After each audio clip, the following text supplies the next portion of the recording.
Hello guys, जैसे कि आप सभी जानते हैं हमारी वेबसाइट www.stenoforall.com है। यहाँ पर जो प्लान है हमारे टारगेट आशुलिपिक उसके अंतर्गत दी जाने वाली डिक्टेशन है, इसका स्वतः मूल्यांकन सुविधा के साथ में है।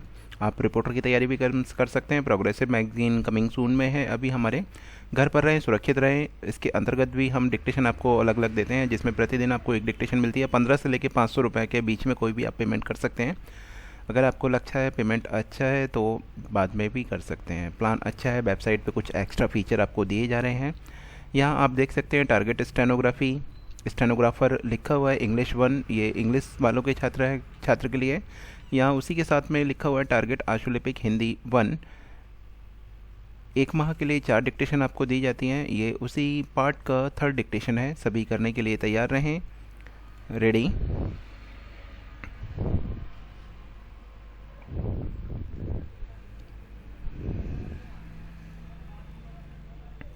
जब साधन कम पड़ जाएं तो हिमाचल प्रदेश के मलाड़ा गांव के लोगों जैसी समझदारी ही काम आती है।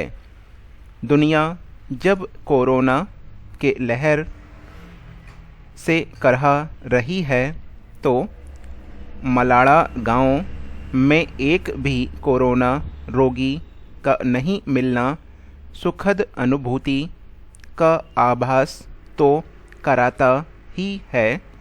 सवाल यह है कि ऐसी जानलेवा छूत की बीमारी से मलाड़ा बचा कैसे?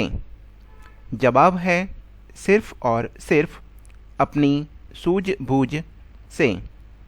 कोरोना से बचाव का मूल मंत्र है 2 गज की दूरी, मास्क है जरूरी। आश्चर्य की बात यह है कि मलाड़ा के लोगों को इस मूल मंत्र को भी नहीं अपनाना पड़ा। इसका कारण था कि उन्होंने कोरोना फैलते ही बाहर वाले लोगों के गांव में प्रवेश पर रोक लगा दी।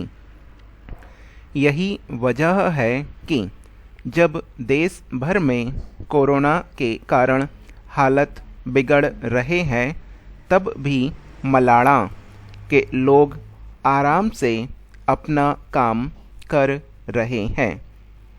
ऐसा नहीं है कि देश में मलाड़ा ही ऐसी समझदारी दिखाने वाला एकमात्र गांव है।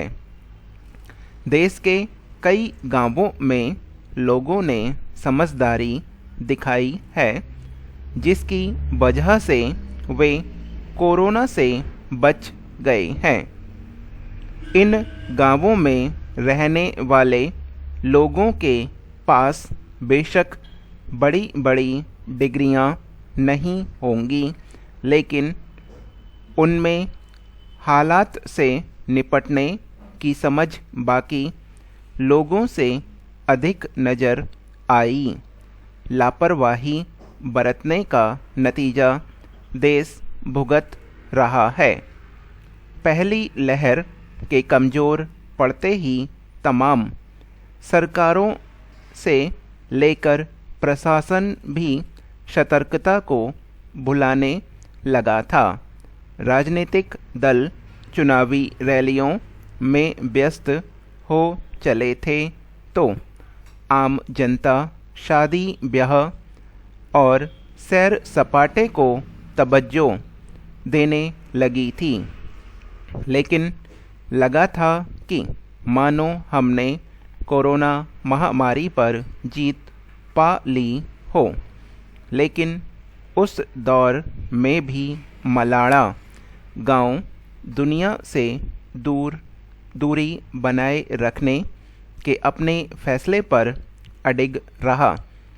14 महीने दुनिया से अलग रहना आसान नहीं था, लेकिन लगता है कि वहाँ के लोग शायद दुनिया के दर्द और परेशानी को बाकी लोगों से अधिक समझ रहे थे।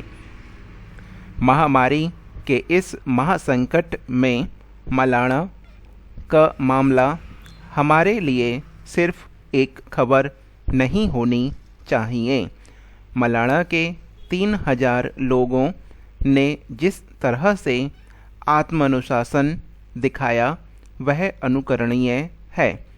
मलाना के लोगों ने बीमार होकर इलाज कराने का जोखिम उठाने के बजाय अपने कायदों पर अडिग रहना बेहतर समझा। कोरोना अभी गया नहीं है, हमारे आसपास ही मौजूद है। हमें अगर इससे बचना है तो मलाना गांव से कुछ बातें सीखनी भी चाहिए और दूसरों को सिखानी भी चाहिए। वैज्ञानिक कोरोना की तीसरी लहर की चेतावनी दे रहे हैं। मतलब साफ है कि कोरोना का संकट दुनिया से अभी टला नहीं है। टीकाकरण के काम में लंबा समय लगने के आसार हैं। ऐसे में मलाना गांव के लोगों का आत्मानुशासन ही हमें कोरोना के खिलाफ लड़ने में जीत दिला सकता है। दुनिया में कहीं भी किसी और युद्ध की आशंकाओं को टालना सभी देशों की सामूहिक जिम्मेदारी है। यह हमारा डिक्टेशन समाप्त हो चुका है। जो प्लान ले चुके हैं वो कर सकते हैं, देख सकते हैं।